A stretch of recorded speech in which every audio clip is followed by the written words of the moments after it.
नमस्कार, BRG news room में आप सभी का स्वागत है। शाम के 7 बजे तक की खबरों में क्या रहा देखेंगे इस बुलेटिन में।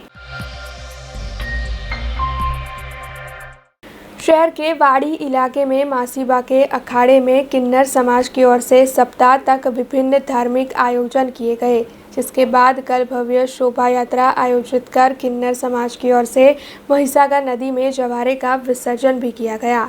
हालांकि इसके बाद किन्नर समाज की ओर से आनंद के गरबे का आयोजन भी किया गया, जिसमें अतुल पुरोहित जी ने अपनी गायकी के सुर दिए। वैसे बड़ी तादाद में किन्नर समाज के लोग और धर्मगुरुओं की इस दौरान उपस्थिति रही। आसपास के इलाके के लोग भी आनंद के गरबे में गरबा करने के लिए पहुंचे। आपको बता दें कि सांसद रंजनबेन भट्ट भी इस दौरान विशेष तौर पर उपस्थित रहे।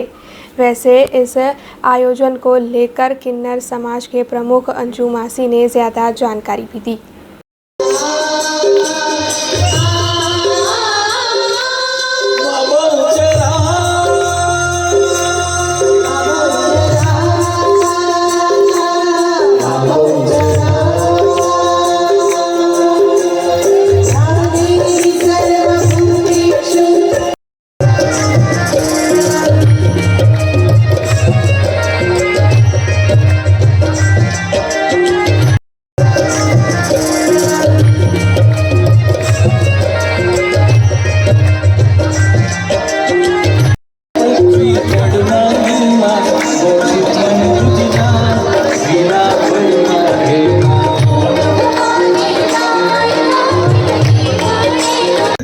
અમારે બરણપુરાની અંદર 2 વર્ષની કોરોના મહામારીની અંદર અમારે કોઈ જાતનું સંમેલન અમારા સમાજનો કોઈ જાતનો પ્રોગ્રામ નથી થયો અને પબ્લિકને જો જનતાને પરિસ્થિતિ પકોડી હોય તો અમારે પણ હોય જ ને, એટલે અમારે 2 વર્ષથી અમારે આનંદના ગરબાનું આયોજનનું ખૂબ તૈયારી ચાલતી હતી। હમણાં દેવ દિવાળીએ આનંદનો ગરબો કર્યો અને બીજી વખત કરીએ છીએ। જવારા માતાજીની પ્રતિષ્ઠા હતી એ પતાવી આજે એના પહેલાં નવચંડી યજ્ઞ હતો અને રાત્રે રામાપીરનો પાઠ હતો। આજે આનંદના ગરબાનું આયોજન છે અને મારા વડોદરા શહેરની જનતાને 3 દિવસથી રોજ કહું છું કે આનંદના ગરબાનો લાવો લેવા પધારજો અને આજે મને વિશ્વાસ છે ખૂબ પબ્લિક આવી છે અને અતુલ પુરોહિત બાપજીના સ્વરકંઠે આનંદનો ગરબો એટલે એની કોઈ વાત ના થાય। નમસ્કાર, જય માતાજી। આજ રોજ વડોદરા ખાતે કિન્નર સમાજનું સંમેલન હતું, જેમાં માતાજી વાવવામાં આવેલા નવચંડીનો કાર્યક્રમ હતો, જવારા વિસર્જનનો કાર્યક્રમ હતો, રામાપીરનો પાઠ હતો અને અત્યારે આ આનંદનો ગરબો છે। આનંદનો ગરબો એટલે ચારે વેદ, પુરાણ, સંહિતા બધાનું એક સમૂહમાં દોહન કરીને માના ભક્ત વલ્લભ અને ધોળાએ આ ગરબાની 300 વર્ષ પહેલાં રચના કરી। આ આનંદના ગરબામાં મા બહુચરના ગુણગાન છે, મા બહુચરમાના પરચા છે, એમાં રામાયણ છે, મહાભારત છે, શ્રીમદ ભાગવત છે, ઓખાહરણ છે, ગરુડ પુરાણ છે, દરેકનું દોહન કરીને એમાં એક જ વસ્તુ બતાવ્યું કે જ્યાં જુઓ ત્યાં શક્તિ છે, શક્તિ સિવાય કોઈનો વિચાર નથી। અને આ આનંદના ગરબાનું ફળ એ છે કે સપ્તશતી ચંડિકા ચંડીપાઠ કે જે 700 શ્લોકનો છે એ સંસ્કૃતમાં છે। સંસ્કૃત ન વાંચી શકે, ન સમજી શકે એવા લોકો માટે આ આનંદના ગરબાનું સપ્તશતીનું ગુજરાતી વર્ઝન છે। આનંદના ગરબાના 3 પાઠ કરો એટલે એક સપ્તશતી ચંડીપાઠ કર્યાનું ફળ મળે। અને ખાસ કરીને નવરાત્રિમાં વર્ષની 4 નવરાત્રિ આવે છે, એમાં આનંદના ગરબાના અનુષ્ઠાનનું ખૂબ મહત્વ છે। તો આજે સમગ્ર કિન્નર સમાજ દ્વારા મારે અહીંયા આનંદનો ગરબો કરવાનો છે। महाराजा सयाजीराव यूनिवर्सिटी में ऑफलाइन पढ़ाई को फिर से शुरू करवा दिया गया है, जिसके चलते बाहर से वडोदरा शहर पढ़ाई करने आने वाले छात्रों ने हॉस्टल में रहने की शुरुआत भी कर दी है। ऐसे में महाराजा सयाजीराव यूनिवर्सिटी की फैकल्टी ऑफ टेक्नोलॉजी और इंजीनियरिंग के छात्र जो कि हॉस्टल में रहते हैं, उनकी फ़ीस को बढ़ा दिया गया है। दरअसल हॉस्टल की फ़ीस पहले कम थी, लेकिन कोरोना के चलते हॉस्टल काफ़ी वक्त तक बंद रही और फिर से अब हॉस्टल को शुरू करवाया गया है। ऐसे में फीस में भी बढ़ोतरी की गई है, जिसके चलते छात्रा काफ़ी परेशान है। इसके साथ ही जो पुराने छात्र थे, उनकी फ़ीस में बढ़ोतरी होने की वजह से उनकी ओर से रोष जताया जा रहा है। ऐसे में आज सभी छात्रों की ओर से धरना प्रदर्शन आयोजित कर फैकल्टी के डीन के सामने सूत्रोच्चार किए गए। हालांकि विवाद बढ़ जाने से वहां पर पुलिस भी आ पहुंची और पुलिस की ओर से छात्रों के टोले को धरना प्रदर्शन से उठाकर बाहर निकालने की कोशिश की गई। हालांकि फिर भी छात्रों की ओर से ये कहा जा रहा है कि जब तक उनकी मांगें पूरी नहीं होगी, उनकी ओर से आंदोलन किया जाएगा और अगर जल्द से जल्द उनकी बात नहीं सुनी गई तो फिर ये आंदोलन बड़ा स्वरूप इख्तियार करेगा।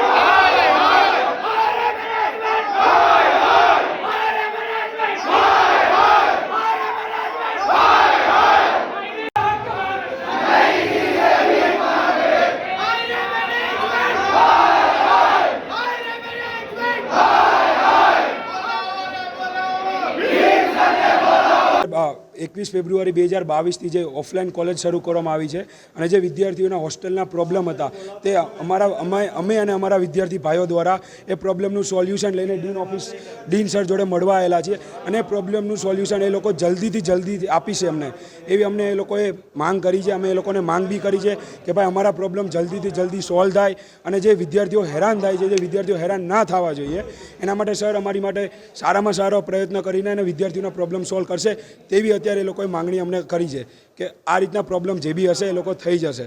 અને બીજા કે જે અમારા એક્ઝામ રિલેટેડ ઇસ્યુ હતા એ બી ક્લિયર કરવાની સરે વાત કરી છે અને જે અમારા ઇસ્યુ થયેલા છે કે હોસ્ટેલના અને જે સ્ટુડન્ટ અત્યારે પેનિક થઈને આવેલા છે એનું જ આ પરિણામ છે। तो ऐसा है कि हमने ऑफलाइन टीचिंग 21 तारीख से चालू किया है, तो उसके हिसाब से हमने एडमिशन जो फर्स्ट ईयर का एडमिशन है हमारे इधर 541 स्टूडेंट्स का एडमिशन हुआ है। उसके हिसाब से हमने हॉस्टल का एकोमोडेशन करीब 200 फॉर बॉयज़ और 20 फॉर गर्ल्स करके हमने नक्की किया था। उसके हिसाब से आज तक सभी का एडमिशन हॉस्टल में हो जाएगा और जैसे ही हॉस्टल में एडमिशन हो जाएगा उनका रूटीन क्लासेस जो है ऑलरेडी 21 तारीख से चालू हो गया है और उनका क्लासेस अटेंड करना भी चालू हो गया है। जो बाकी बच्चे हैं वो भी अटेंड कर रहे हैं। प्रायोरिटी हमने जो बाहर से आते हैं, बड़ौदा से सबसे दूर जो है इलाके के जो हैं उनको प्रायोरिटी में दिया है। प्रायोरिटी ऐसे रहेगा कि मेरिट और डिस्टेंस, माने जो सबसे ज़्यादा दूर हैं और जिनका मेरिट है उनको सबसे पहले एकोमोडेशन मिलेगा। उसके हिसाब से हमने एकोमोडेशन दिया है, ऑलरेडी दे दिया है। आज सबका एकोमोडेशन हो जाएगा। बाकी जो है सरकार का जो नियम है 50% हॉस्टल का जो ऑक्यूपेंसी होना चाहिए, जैसे ही वो 50% से 100% ऑक्यूपेंसी हो जाएगा, बाकी जो स्टूडेंट्स जो हैं उनको भी एकोमोडेशन मिल जाएगा। वही क्राइटेरिया रहेगा जो डिस्टेंस और मेरिट का क्राइटेरिया। उसमें तो सफाई तो हो ही रहा है, कहीं कहीं एक दो ऐसे रह गया होगा, वो ऐसे नहीं है। हॉस्टल का एकोमोडेशन एक अभी से नहीं 2-3 महीने से चालू है, दिसंबर से चालू है। सफाई तो हो ही रहा है, कहीं रह छूट गया है तो हो जाएगा। वो स्टूडेंट जो है ऑनलाइन एग्जाम की भी मांग लेकर आए हैं। ऑनलाइन एग्जामिनेशन अभी नहीं होगा क्योंकि हमने ऑफलाइन टीचिंग चालू कर दिया है, तो एग्ज़ाम भी सब ऑफलाइन ही होगा। हॉस्टल की फीस में कोई बढ़ोतरी ऐसे कुछ नहीं किया है, जो पहले से फ़ी पेमेंट हो रहा है वही चलेगा अभी भी। स्टूडेंट कह रहे हैं कि फी में वो तो क्या है, ये पॉलिसी मैटर है, ये एक फैकल्टी ऑफ टेक्नोलॉजी के लिए नहीं रहेगा, ये तो पूरा यूनिवर्सिटी के हिसाब से जो है, जो एडमिनिस्ट्रेशन, ऐसे कुछ कोई खबर नहीं है हमको। जैसे ही पॉलिसी डिसीजन है, ये पॉलिसी डिसीजन के हिसाब से स्टूडेंट्स को खबर मिल जाएगा। राज्य सरकार की ओर से ऑफलाइन शिक्षा शुरू करवाने की घोषणा कर दी गई, जिसके बाद राज्य भर में स्कूल और कॉलेज शुरू हो चुके हैं। ऐसे में क्योंकि इस वक्त फरवरी का महीना चल रहा है, कॉलेज में छात्रों की ओर से विभिन्न डेज मनाए जा रहे हैं। उसी के तहत महाराजा सयाजीराव यूनिवर्सिटी में फैकल्टी ऑफ साइंस के छात्रों की ओर से डेज से भरा ये सप्ताह मनाते हुए आज ग्रुप डे और साथ ही ब्लैक एंड वाइट डे मनाया गया। इसके साथ ही छात्रों में ऑफलाइन पढ़ाई फिर से शुरू होने की खुशी भी दिखाई दी। જેમ કે જોઈ રહ્યા છે કે સાયન્સ વીકની સાથે સાથે ડે સેલિબ્રેશન પણ થઈ રહ્યું છે સાયન્સ ફેકલ્ટીમાં. તો ગઈકાલે જે આ ટ્રેડિશનલ આજ રોજ બ્લેક એન્ડ વ્હાઇટ ડે ઉજવવામાં આવેલો છે અને જોઈ રહ્યા છે કે એવું લાગી રહ્યું છે કે જે કોરોનાનો જે 2 વર્ષ હતા એના પછી જે કોલેજ ખુલી રહી છે એવો એક આનંદનો અનુભવ થઈ રહ્યો છે અને બધા જ વિદ્યાર્થીઓમાં હર્ષ ઉલ્લાસ અને ખુશી જોવા મળી રહી છે. આજે 2 વર્ષ પછી આમ કોલેજ ખુલી છે, થોડુંક લાગે છે કે નહીં કોલેજમાં અમે આવ્યા અને બધા ડે સેલિબ્રેટ કરીએ છીએ. આજે બ્લેક એન્ડ વ્હાઇટ ડે છે અને એકદમ આમ મજા આવી રહી છે, ફૂલ આમ મોજમાં છીએ અમે. મોજમાં છો? ફોટોસ પડાયા છો? બહુ જ મજા આવે છે, આમ મજા આવી ગઈ એમ. 2 વર્ષ પછી મજા આવે છે એમ. ડે સેલિબ્રેટ કરીએ છીએ અને આમ મજા આવે છે કે નહીં હવે ફાઇનલી મળીએ છીએ 2 વર્ષ પછી. તો આમ થોડુંક થાય છે કે નહીં હવે કોલેજમાં આવી ગયા એમ. 26 जनवरी गणतंत्र दिन के मौके पर जो कैंप आयोजित हुआ था उसमें अच्छा प्रदर्शन करने वाले बटालियन 3 के एनसीसी कैडेट्स को आज मेडल्स और चेक देकर सम्मानित किया गया. वडोदरा शहर के महाराजा सयाजीराव यूनिवर्सिटी के फतेहगंज स्थित 3 बटालियन एनसीसी के कैडेट्स जिन्होंने 26 जनवरी गणतंत्र दिन के मौके पर कैंप में अच्छा प्रदर्शन किया था, उन कैडेट्स के अभिवादन समारोह को आज आयोजित किया गया था. दरअसल सभी कैडेट्स को चेक और मेडल्स देकर एनसीसी के कमांडिंग अफसर एस पवन कुमार के हाथों सम्मानित किया गया. इस मौके पर एनसीसी बटालियन 3 के सभी कैडेट्स और अग्रणियों की उपस्थिति रही.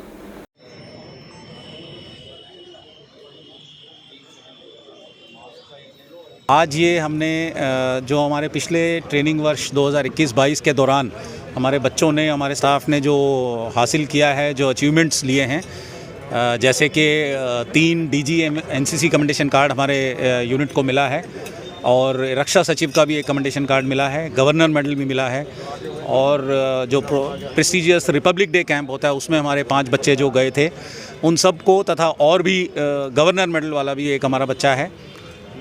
स्टेट लेवल पर भी कल्चरल प्रोग्राम में जो अच्छा परफॉर्म किया है उन सब बच्चों को सम्मानित करने के लिए हमने आज ये बधाई समारोह आज ऑर्गेनाइज़ किया है. और किसी भी एक बटालियन की तरफ से इतने सारे बच्चों को 1 साल के अंदर सम्मान मिलना, ये हम सब के लिए बहुत ही गौरवपूर्ण बात रही है. इसीलिए हमने ये आज आयोजन किया है. कितने कैडेट्स को मेडल मिले? आज हमने 43 कैडेट्स को सम्मान दिया है, अलग अलग कैटेगरी के दौरान के तहत.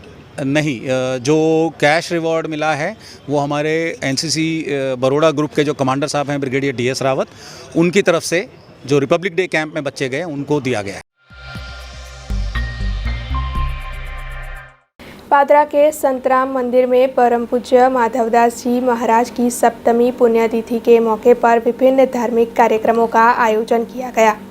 पादरा के संतराम मंदिर में वसंत के वधामणा और साथ ही स्नेह मिलन के तहत ब्रह्मलीन महंत परम पूज्य माधवदास जी महाराज की 7वीं पुण्यतिथि को मनाने का आयोजन किया गया, जिसके चलते संतराम मंदिर के परिसर में विभिन्न धार्मिक कार्यक्रम आयोजित हुए. मंदिर के महंत मोहनदास जी महाराज की ओर से ये भव्य आयोजन करवाया गया, जिसके तहत बड़ी तादाद में भक्तों की भी उपस्थिति रही. श्री संतराम महाराज की जय, सद्गुरुदेव की जय, श्री राधा पुरुषोत्तम भगवान की जय, श्री माधवदास जी महाराज की जय. आज रोज अंग्रेजी तारीख 22 माधवदास जी महाराजનો નિર્વાણ દિવસ. આજે દિવસ દરમિયાન સવારમાં પાદુકા પૂજન, સાંજે રાધે રાધે ભજન મંડળનું ભજન અને સાંજે વિષ્ણુ સહસ્ત્ર અને ગોપાલ સહસ્ત્રના પાઠ દરેક ભાવિક ભક્તોએ એની અંદર ભાગ લીધો છે અને દરેક આ કાર્યક્રમની અંદર ભાગ લઈને ધન્યતાને અનુભવ પામ્યા છે. સર્વને શુભાશીર્વાદ. જય મહારાજ. पादरा में नगरपालिका के सदस्यों की ओर से वार्ड नंबर 5 में ज़रूरतमंद लोगों में राशन किट का वितरण किया गया. अक्षय पात्रा संस्था के सहयोग से पादरा में वार्ड नंबर 5 के नगरपालिका के सदस्यों की ओर से राशन किट के वितरण के कार्यक्रम को आयोजित किया गया था. दरअसल वार्ड नंबर 5 के सदस्य ब्रिजेश पटेल, रिपल पटेल समेत जैमीन भट्ट, भावनाबेन वादल और अन्य कई पदाधिकारियों की उपस्थिति में ज़रूरतमंद लोगों में राशन किट वितरित की गई.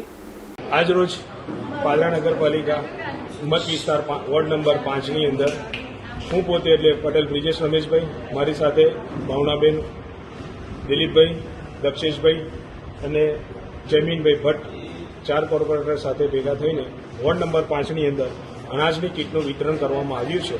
અનાજની કીટની વિતરણની અંદર અક્ષય પાત્ર સંસ્થા દ્વારા અનાજની કીટનું વિતરણ કરવામાં આવ્યું છે અને અત્યારે 5 નંબરના વોર્ડના જે રહીશો છે, લાભાર્થી છે, એને 5 નંબરના વોર્ડની અંદર અનાજની કીટનું વિતરણ કરવાનું છે. આશરે 100 કીટ અક્ષય પાત્ર દ્વારા અનાજની કીટનું વિતરણ કરવામાં આવેલ છે.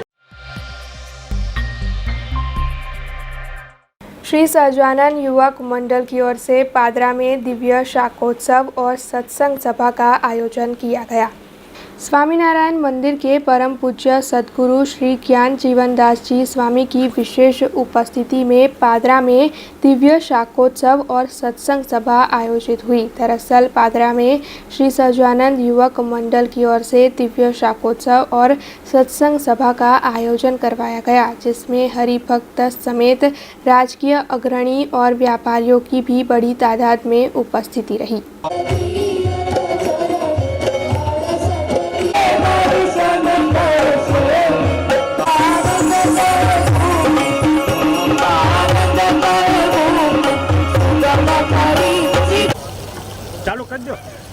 વિવિધ ચેનલોમાં આવા ધાર્મિક લાભ લઈ રહેલા શ્રોતાજનોને અમારી શુભેચ્છાઓ છે. સુજ્ઞ શ્રોતાજનો, શાકોત્સવ એ સ્વામિનારાયણ સંપ્રદાયનો આગવો ઉત્સવ છે. સ્વામિનારાયણ ભગવાને પરસ્પર સમાજમાં એકતા, દિવ્યતા અને મિલનસાર સ્વભાવ થાય એવા હેતુથી ગમે ત્યારે ગમે તે સમયે યોજી શકાય એવી શાકોત્સવની પ્રથા યોજી. એ પરંપરા મુજબ દર વર્ષે સ્વામિનારાયણ સંપ્રદાયમાં અનેક જગ્યાએ શાકોત્સવ થતા હોય છે. પાદરાવાસી ભક્તોના દિલમાં ભાવના હતી કે કુંડળધામથી પરમ પૂજ્ય સદગુરુ શ્રી જ્ઞાનજીવનદાસજી સ્વામી સંત મંડળ સાથે આવે, શાકોત્સવ કરે, સાથોસાથ સત્સંગ સભા યોજે, તો એક સત્સંગમાં અને સમાજમાં દિવ્યતાનું મોજું ફરી વળે. જેમ ચંદ્રમાંથી વનસ્પતિઓનું પોષણ થાય, જેમ દૂધમાં તમામ વિટામિનો આવે, એમ સત્સંગ સભાથી હારેલાને હિંમત મળે છે, થાકેલાને વિશ્રામ મળે છે. એવા હેતુથી આજે દિવ્ય સત્સંગ સભાનું આયોજન થયું અને આ હજારો માણસોનો શાકોત્સવ યોજાયો છે. જે કોઈ આનો લાભ લેશે, આને દર્શન કરશે, એનું પણ પરમાત્મા સ્વામિનારાયણ ભગવાન ખૂબ ખૂબ રૂડું કરે એવી શુભકામના સાથે સૌ શ્રોતાઓને જય સ્વામિનારાયણ. जूनागढ़ में महाशिवरात्रि का महामेला आयोजित होता है. 2 साल के बाद सरकार ने अब इस मेले को आयोजित करने की इजाज़त दी है, जिसके चलते जूनागढ़ में प्रशासन की ओर से महाशिवरात्रि के मेले को लेकर सारी तैयारियां ज़ोरों शोरों से की जा रही है. वैसे इस वक्त जूनागढ़ में साधु संतों के आगमन की शुरुआत हो चुकी है. इसके साथ ही साधु संतों के रहने खाने पीने की व्यवस्था अच्छी तरीके से देखी जा रही है. तो वहीं आने वाले वक्त में महाशिवरात्रि के मेले को लेकर जूनागढ़ में बड़ी तादाद में भक्त पहुंचेंगे. ऐसे में प्रशासन की ओर से हर बंदोबस्त ठीक तरीके से देखा जा रहा है. પીઠાધીશ્વર જયસિકાનંદ ગિરી મહારાજના સર્વને નમો નારાયણ. આ શિવરાત્રિનું પર્વ ચાલુ થાય છે તો ભારતમાંથી સાધુ સંતો, મહંતો અને રમતા જોગી આવેલા છે. ભજન ભક્તિનું સંગમ ચાલુ થાય છે અને અમારી ધર્મજજા નુમના 25 તારીખે છે 9:15 અને શિવરાત્રિ 1 તારીખે રાતના 12:15 રવેડી નીકળશે. અત્યારે સાધુઓના ધૂણા લાગી રહ્યા છે. જૂના અખાડામાં ભજન ભોજન એ પણ ચાલી રહ્યું છે અને ભારતની ધર્મપ્રેમી જનતા યા સાધુ સંતો એમને મારી નમ્ર અરજ છે એક પીઠાધીશ્વર તરીકે કે સરકારની ગાઈડલાઇન મુજબ ચાલજો. મેળાની પરમિશન આપી છે, પણ સિનિયર સિટીઝન જે હોય યા નાના બાળકો છે, ભલે સરકારે પરમિશન આપી પણ ન લાવવા જોઈએ. કેમ કે એમની રોગ પ્રતિકારક શક્તિ ઓછી હોય છે. તો બધાને જાળવવું અને અમે તમારા માટે ભક્તિ કરીએ જ છીએ. અમારા આશીર્વચન છે અને આજથી જ અમારી મેળાની મતલબ પરંપરા ચાલુ થઈ ગઈ છે. રમતા જોગીઓએ ધૂણા લગાવી દીધા છે અને પ્રેસ મીડિયા હોય કે પબ્લિક કે પેપર હોય એમને પણ મારા આશીર્વાદ છે કે સારું સરકારની ગાઈડલાઇન મુજબ ચાલજો અને સર્વાને મારા આશીર્વચન. जूनागढ़ में पिछले 2 साल से महाशिवरात्रि का मेला कोरोना की वजह से बंद था, लेकिन इस साल सरकार ने छूट दी है। इन्हें मेले की तड़ामार तैयारियां वहीवटी तंत्र ने शुरू करवा दी है। इन्हीं मेलों को लेकर इस साल लोगों काफ़ी मात्रा में आएंगे और 10 से 12 लाख लोग आएंगे, ऐसी आशंका वहीवटी तंत्र भी उन्हीं को लेकर तैयारियां कर रहे हैं। हाल में भवनाथ में साधु संतन का मेला में आगमन हो रहा है। प्रकाश दवे, BRG न्यूज़, जूनागढ़। भरूच के टंकारिया गांव में विधायक अरुण सिंह राणा के हाथों 51 लाख रुपयों के खर्च पर तैयार होने वाले सड़क का खातमुहूर्त करवाया गया। मुख्यमंत्री ग्राम्य सड़क योजना के मुताबिक भरूच में टंकारिया से घोड़ी गांव तक 51 लाख रुपयों के खर्च पर सड़क का निर्माण कार्य करवाया जा रहा है, जिससे कि वहां के लोगों को आवाजाही में जो दिक्कतें हो रही है वो दूर हो सके। ऐसे में आज इस सड़क का खातमुहूर्त करवाया गया, जिसके तहत ग्रामजन और विधायक अरुण सिंह राणा उपस्थित रहे। विधायक अरुण सिंह राणा घोड़े पर बैठकर खातमुहूर्त के स्थल पर पहुंचे, जहां पर गांव के लोगों की ओर से उनका भव्य तौर पर स्वागत किया गया, जिसके बाद उनकी ओर से इस सड़क का खातमुहूर्त करवाया गया। प्रसंगे लोकार्पण कार्यक्रम में राखवामां आवेलो टंकारिया गामना सौ आगेवानो, आजूबाजूना गामना सौ आगेवानो, सरपंचश्रीओ आज आ प्रसंग में हाजरी आपी। મને આનંદ છે કે હું ભારતીય જનતા પાર્ટીનો ધારાસભ્ય છું। મને આનંદ એ વાતનો છે કે આ દેશના વડાપ્રધાન નરેન્દ્ર મોદીજીની દૃષ્ટિકોણથી સૌનો સાથ, સૌનો વિકાસ, સૌનો વિશ્વાસના મંત્રથી આજે આ વિસ્તારના પ્રશ્નો જે હતા એ પ્રશ્નો ખૂબ સારી રીતે અમે કરી શક્યા છે। આજે 24 કરોડ રૂપિયાના ખર્ચે આ બધા રોડનું लोकार्पण कार्यक्रम थवानो छे, त्यारे मने आनंद अने लागणी छे। पालेट थी लई टंकारिया, टंकारिया थी लई पारखेत, पारखेत थी लई इंगल्ला थी लई नंदेवार सुधीनो रोड आज 16 करोड़ना खर्चे तैयार थयेलो छे। किसना थी लईने ए पण 2.5 करोड़ना खर्चे आखो रोड लोकार्पण थई रहेलुं छे अने टंकारिया थी घोड़ी नो रोड पण ज्यारे बनवानो छे। साथे साथे सेकवा, जंगार आ बधा गामोने रोडनी सुविधा संपूर्णपणे प्राप्त थई छे, त्यारे मने आनंद अने लागणी छे। कल पालेज नारेश्वर रोड पर जो सड़क हादसा हुआ था उसमें 3 लोगों की मौत हो गई थी। ऐसे में इस मामले में अब लगातार विवाद बढ़ता जा रहा है और आरोपी ट्रक ड्राइवर को पकड़ने की मांग भी तेज हो रही है।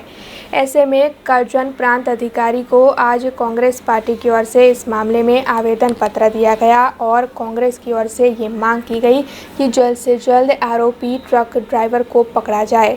तो वहीं इसके साथ ही इस इलाके में सरकारी गाइडलाइंस का उल्लंघन कर जो ट्रक ओवरलोड रेती भरकर गुजरते हैं उन पर नियंत्रण लाने की मांग भी कांग्रेस पार्टी की ओर से की जा रही है।